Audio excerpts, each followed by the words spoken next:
विद्यार्थियों, तो आज मैं शुरू करने जा रहा हूं आपकी इकाई 5 सतह रसायन। बहुत ही आसान सा शीर्षक है, ठीक है।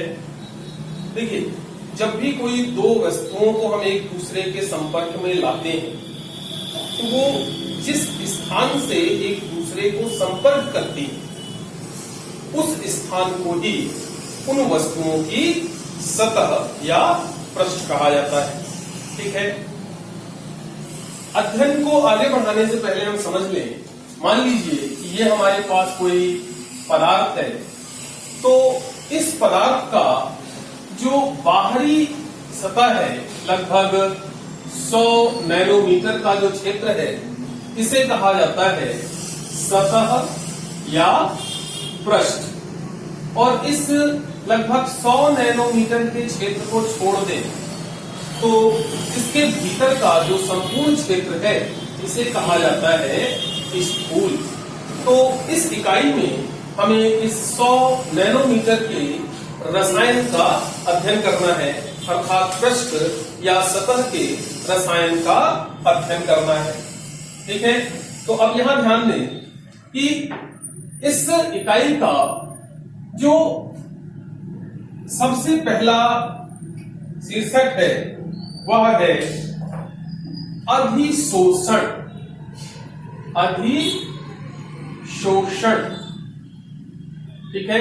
यह जो अधिशोषण शीर्षक है वो बहुत कुछ मिलता जुलता है अवशोषण से। अवशोषण आप भली भांति इससे परिचित हैं, अपने आसपास के नेचर में, रोजमर्रा के कार्यों में अवशोषण के कई उदाहरण आप देखते रहते हैं, ठीक है। हमें अधिशोषण की चर्चा करनी है। अधिशोषण अवशोषण जैसी प्रक्रिया है, इसलिए इन दोनों को समझना जरूरी है, ठीक है। तो प्रारंभ हम यहीं से करते हैं। मान लीजिए हमारे पास दो पदार्थ हैं। माना हमारे पास A व B दो पदार्थ हैं, ठीक है। मान लीजिए कि हमारा A है ये और B है ये, ठीक है। अब इन दोनों को संपर्क में लाया जाता है, A को और B को, इन दोनों पदार्थों को संपर्क में लाया जाता है। अब यदि जब A B के संपर्क में आता है और आने के बाद यह जो A पदार्थ है यह केवल इसकी सतह पर आकर रुक जाता है, इसके भीतर अर्थात स्थूल में प्रवेश नहीं कर पाता, तो इस प्रक्रिया को कहा जाएगा अधिशोषण। अधिशोषण। और यदि यहीं पर पदार्थ A है, इसको पदार्थ B के संपर्क में लाया जाए, है ना, पदार्थ A को पदार्थ B के संपर्क में लाया जाए और यह जो पदार्थ A है ये B पदार्थ की सतह के संपर्क में तो आए, लेकिन साथ ही साथ में सतह के संपर्क में आने के साथ साथ इसके स्थूल भाग में भी प्रवेश कर जाए।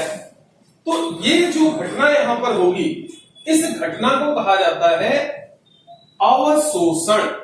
अवशोषण, ठीक है।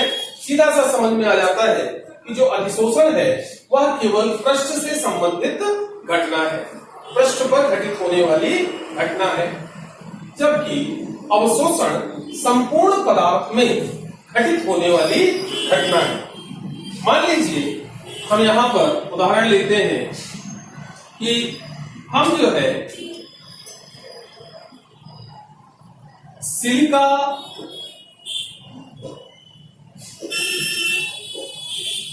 जेल को बॉल्स आती है तो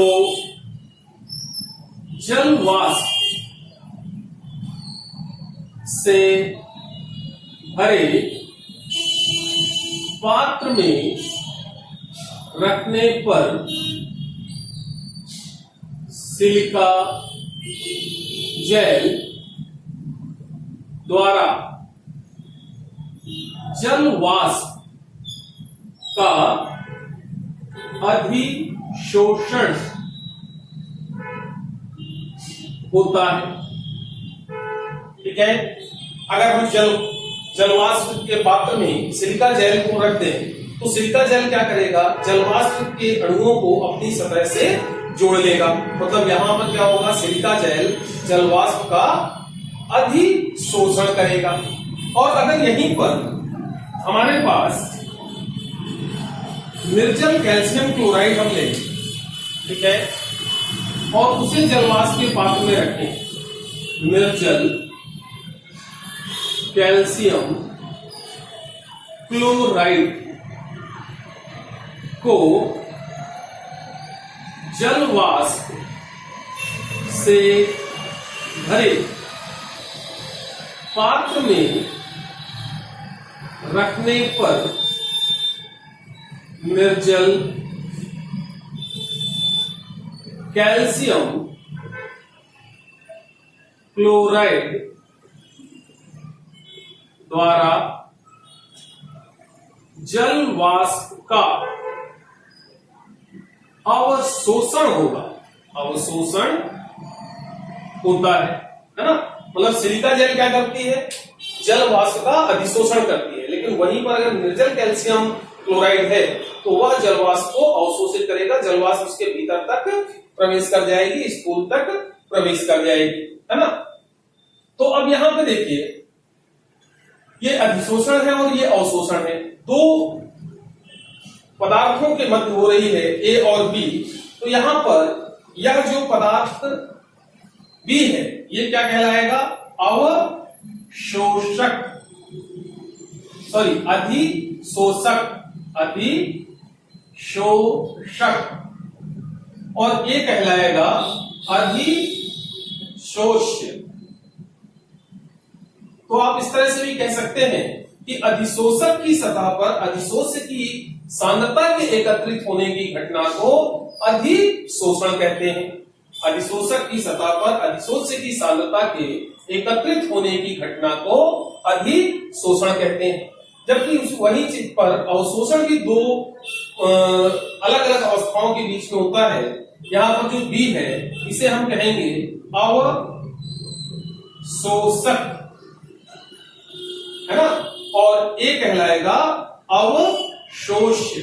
तो अवशोषण अवशोष्य और अवशोषक के मध्य होता है, और अवशोषक के भीतर अर्थात स्थूल भाग तक जो अवशोष्य है वह पदार्थ प्रवेश कर जाता है। ठीक है, अब ये तो हुई जुड़ने की प्रक्रिया। ठीक, कई बार जो अधिशोष्य है वो अधिशोषक की सतह को छोड़कर अलग हो जाता है।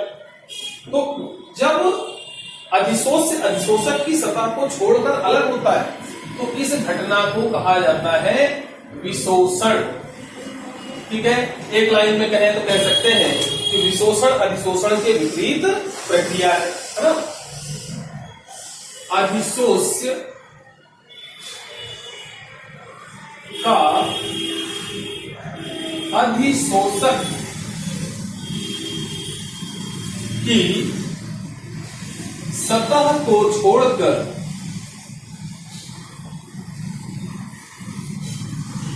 अलग होना विशोषण कहलाता है। ठीक है, जब अधिशोष्य अधिशोषक की सतह को छोड़कर अलग होता है तो इस घटना को विशोषण कहा जाता है। अधिशोष्य और अधिशोषक के जुड़ने की घटना को अधिशोषण कहते हैं, और दोनों के अलग होने की घटना को विशोषण, जुड़ने की घटना अधिशोषण और अलग होने की घटना को विशोषण कहा जाता है। ठीक है, तो चलिए विद्यार्थियों, आज की अपनी ये जो क्लास है हम यहीं समाप्त करते हैं। आगे बात करेंगे अपनी अगली क्लास में। आज के लिए बस इतना ही।